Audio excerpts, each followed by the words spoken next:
La justice, on va commencer par là, Jean-Vincent Placé. La justice a décidé de suspendre hier une partie des autorisations pour le projet de Center Parcs à Roibon, dans l'Isère. Est-ce que vous applaudissez ? Ce n'est pas la décision de la justice en tant que telle. Ce dont je me réjouis, c'est qu'effectivement, ce projet ait un peu de plomb dans l'aile, si j'ose dire, même si ce n'est pas une expression par définition très écolo, le plomb dans l'aile. Et parce que ce ne sont pas des bons projets. Ce sont des projets qui sont très nuisibles à l'environnement, à la nature.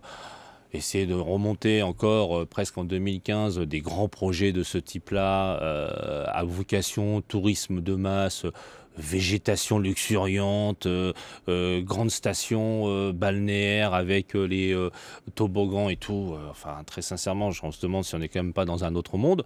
Et au-delà de la question stricto-sensu environnementale, et puis peut-être aussi d'essayer de privilégier une autre forme de tourisme durable, peut-être un peu plus culturel, un peu plus tourné vers l'apprentissage de la nature et puis du tourisme solidaire, eh bien c'est le modèle économique aussi, parce que je me permets de vous dire que ce modèle économique est aussi complètement plombé. C'est d'ailleurs aussi pour ça qu'il y a une... Quel modèle économique ?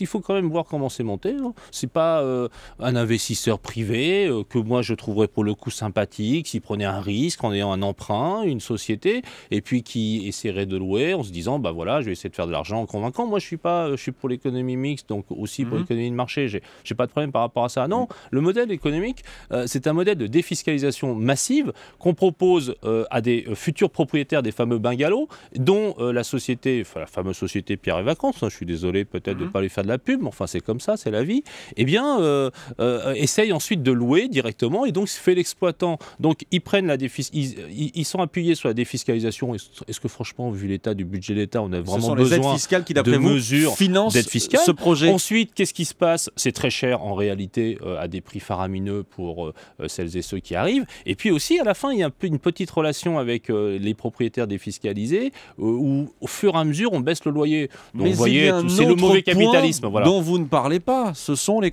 700 emplois qui seraient en jeu? Oui, j'ai entendu ça. Donc, vous ne pouvez pas dire oui en les balayant d'un revers de main. Non, je ne les balaye pas du tout. Je demande comment ils sont financés. Et c'est là le débat des fiscalisations et modèle économique. Bon, certains amis écolos disent oui, c'est 250 000 € l'emploi. Bon, moi, j'étais arrivé à 150 000, disons. Enfin, quand même, je ne sais pas si vous en rendez très bien compte aujourd'hui, pour des emplois dont la plupart sont d'ailleurs à temps partiel et à des très faibles revenus mensuels, c'est vraiment le modèle économique du passé, le projet du passé. Et moi, je souhaite que pour autant d'argent, si j'ose dire, autant faire la promotion d'un autre tourisme plus intelligent, plus respectueux de l'environnement et de la nature, et aussi d'ailleurs des futurs consommateurs touristiques qui, je pense, vont se tourner d'ailleurs de plus en plus vers d'autres modes de consommation touristique, parce que pour le coup, le tourisme, moi, je suis pour aider, et ainsi que l'économie, bien sûr.